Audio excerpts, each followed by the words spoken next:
So today we're going to learn how to determine if an equation represents exponential growth or exponential decay.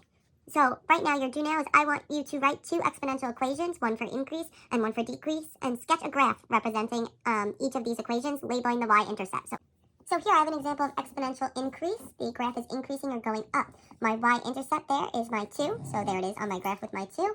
And I know it's increasing because the number in the parentheses is greater than 1.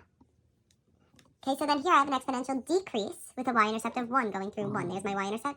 And in the parentheses is smaller than 1. So that tells you it's going to be a decrease. So we're going to learn about exponential growth and exponential decay today. So exponential growth is when a function is growing or increasing. And can you think of any examples of exponential growth? So for example, we did an exponential growth activity earlier in the week. So that could have been with paper folding. When we folded and we noticed that it exponentially grew each time, the number of sections each time we folded the paper. Another thing that exponentially grows, if you think about science, is you'll ever hear of bacteria is something that exponentially grows. Another thing that could exponentially grow could be money if you have interest rates. Our equation for exponential growth, which is f of x or y equals a times 1 plus r to the x. And we'll talk more about what that equation means. Then we have exponential decay. And exponential decay is when a function is decaying or decreasing.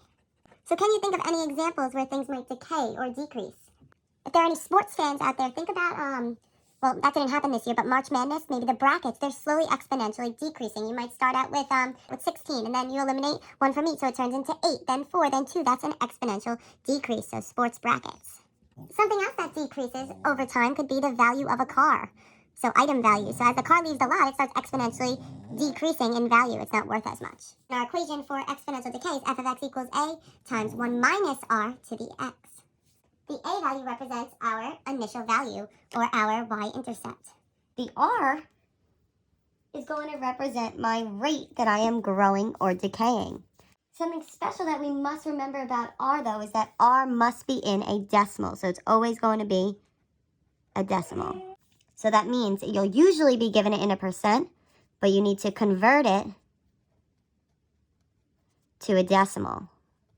And remember, the way that we convert percents to decimals is we move the decimal point 2 spaces backwards. All right? And then the x could sometimes be written as a t, and that's just referring to usually the amount of time that has passed. First example, we're given the equation y equals 50 times 1.5 to the x. So we need to first determine if it's growth or decay. Now if we look back at the notes here, for growth it's 1 plus r. So with 1 plus r, that tells us that this value inside the parentheses is going to be greater than 1. Just like an increase, that value needs to be greater than 1. Where here, if it's 1 minus r, we're subtracting a number from 1. That means that this is going to be the less than 1. So just looking here, let's look at this value here. Is this greater than 1 or less than 1 here? It's greater than 1, so that tells me I'm dealing with exponential growth. So then we need to determine what is our initial value here. So our initial value is that 50. I'm going to write y equals a times 1 plus r to the x because it's growth. Then they're asking what is the rate of the growth or decay. So how do I determine what that r value is? In my parentheses, I have 1.15. So the 1.15 really stands for my 1 plus r. So what does the r need to be to get it to be 1.15? Well, my rate here would need to be 0.15 because 1 plus 0.15 gives me 1.15. So then, what is the value of y when x equals 3? So now there are two different ways that we could solve for this. So the first way is they're telling me x equals 3. So I could take my equation, y equals 50 times 1.15 to the x. And everywhere I see x, I'm going to replace it with that 3. So here I would have y equals 50 times 1.15. Instead of to the x, it'd be to the third. So then we could type this into our calculator to figure out the answer. So in the calculator then, we're going to type 50, parenthesis, 1.15, all raised to the third power. And we see we get 76.04 0.375, and they want that answer to the nearest tenth. So to the nearest tenth is the first decimal place, so it would be 76.0.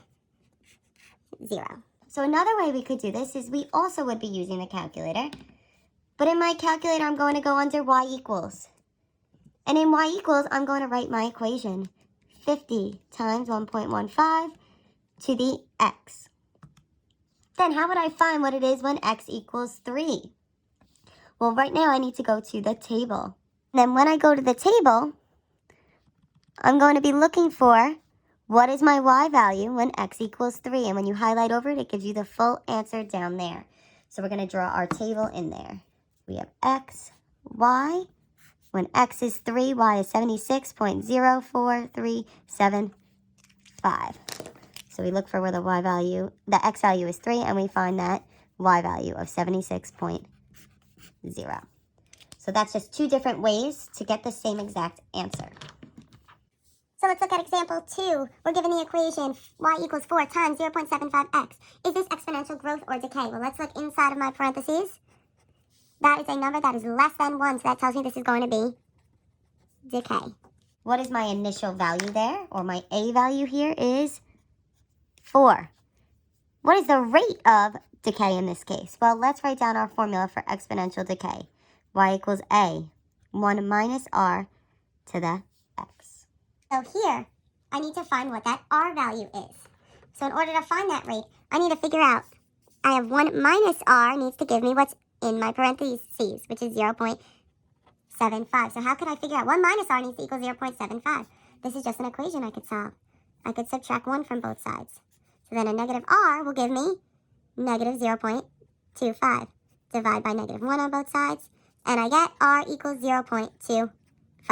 Or if I needed you to convert this into a percent, it would be 25%. You just move the decimal over. Then, what is the value of y when x equals 2? Well, we have two ways we could solve it. First, we could solve it algebraically. So we're going to rewrite our equation. Y equals 4 times 0.75 to the x. So y equals 4 times 0.75 to the, well, they said x equals 2. So everywhere I see my x, I'm going to replace it with a 2. So it's to the second power. Then we're just going to put that into our calculator. So we have 4 times 0.75 to the, instead of x, it's to the second. And we get 2.25. So y equals 2.25 to the nearest tenth now. When we round that, we get 2.3. So y would equal that 2.3. Then remember, the other way we do this is we go under our y equals in our calculator, and we're going to write the equation. 4 times 0.75 to the x. Then we need to go to the table, and I'm looking for where x equals 2, and I see it gives me 2.25. So we're going to write out our table. X equals 2 gives me 2.25, and to the nearest tenth, that gives me 2.3, and I get the same answer. So next, we have a real-life word problem that's really relevant to what we're dealing with now, currently. So a COVID-19 outbreak hits your school on Monday with an initial number of 20 students coming into school sick. The number of sick students increases by 25% per hour. Is this exponential growth or decay? So let's think. If it's increasing by 25% per hour, is that growth or decay? Well, here it would be growth, because increasing means it is growing. So we need to write an exponential function to model this. So first we're going to write our equation for growth. So we have y equals a times 1 plus r to the x. So y equals a is my initial value. What is my initial value here? What am I starting with? So the initial number of students is 20. Then times 1 plus. What is my rate that I am growing by? Here it says 25%. So my rate is 25%. But remember, we always need this if it's in the equation as a decimal. So I'm going to take the 25% and move my decimal back 2 times to get 0.25. So it's plus 0.25 and then to the x. So now, how many students would be sick after 6 hours? Well, let's do this algebraically first. So we're going to use our equation we had there.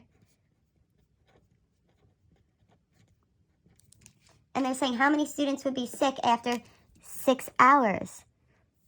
So it increases 25% per hour. So the hours, so this is telling me find where x equals 6. What's my y value? So I'm going to rewrite my equation then, and everywhere I see x, I'm going to replace it with the 6. Oh, and I'm sorry, this is totally my fault. This shouldn't be a 20 there. So when we put that into the calculator, we're going to have not 2, but we're going to have 20. Put that into the calculator, and we get y equals 76.29 students. Can you have 76.29 students? No, so that tells me that how many students are sick after that? 76. So remember, the other way we would figure that out is we need to go in our calculator to y equals, and we're going to type the equation into the calculator. 20 times 1 plus 0.25 to the x. We're going to go into our table and look at after 6 hours, and we get the same answer. So I'm just going to draw in the table to show you the other way. Another way you could have written this equation was, if you wanted, you could have simplified this. So you could have just had it as y equals 20 times 1.25 to the x. These are the same equation. So let's look at example 4. So we have a total of 50,000 contestants that participate in the online survivor game. The game randomly kills off 20% of the contestants each day. Is this exponential growth or decay? Well, you're killing people off. So is this growing, or are you losing people? Here you're losing people, so that means it would be decay. So we need to write a function to model this. So first we're going to write our equation for decay, which is y equals a 1 minus r to the x. So we have y equals, well, we need to find our initial value. So our initial value, what do we start with? The game starts with 50,000 contestants. 1 minus, we need to figure out what our rate is here. So the rate, what is it decreasing by? Well, we're killing off 20%. How do I write 20% as a decimal? Well, you move it back 2 times and you get 0.2. So it's minus 0.2 and then to the x power. So there's your equation. If you wanted to simplify what was in your parentheses, you absolutely could, and you would get y equals 50,000 times 1 minus 0.2 gives me 0.8 to the x. And those both are equivalent equations, so both of those answers are completely correct. So then the final question is asking how many contestants are left in the game at the end of 1 week. Well, this question's a little bit tricky because when we're looking at our equation, 20% are killed off each day, but they're asking after 1 week. How many days are in 1 week? 7 days. So that's really saying look for where x equals 7 and find the number of contestants. So once again, there are 2 ways we could do this. The first way could be algebraically, where we're going to write our equation. So y equals 50,000, 0.8 to the x. And you could have used either equation. And everywhere I see x, I'm going to replace it with that 7. So times 0.8 to that, instead of x, it's to the 7. And we're going to put that into our calculator. And it says we get 10,485.76 contestants. Now, can we have 0.76 contestants? No, so it would be 10,485 contestants. Now, the other way that we could do this is we could go into our calculator under the y equals, and we're going to type in our equation. So we're going to type in 50,000 times 0.8 to the x. And we're going to go to our table. And we're going to look for the number y is where x is 7. So you see where x is 7, y is 85.76. It's important to highlight over that number to see if there's a decimal, because in this case you would have gotten 2 different answers if you didn't do that. And that rounded to 10,485 contestants, because you can't have 0.76 of a contestant. Now I want you to take a second and try 5 and 6. Alright, so looking here at example 5, it was an example of exponential growth. When you rewrote the equation, you got 200 times 1.12 to the x power. And then after how many years would you have at least $500? This one was a little tricky because it wasn't asking like what the amount would be. It's asking after how many years would the amount be 500. So you need to use the table here. You couldn't do it algebraically, and you need to see where was it 500. Well, after 8 years it was 495 and change, and 9 years it finally reached that 500 point. Example 6 was an example of decay. The way we rewrote this was y equals 42 times 0.85 to the x. And then you could have figured this out in 2 different ways. Now, we're talking about how much a stock will be worth, so it's money. So when we're talking about money, we always round it to the nearest cent. If you have any questions, please comment on this video.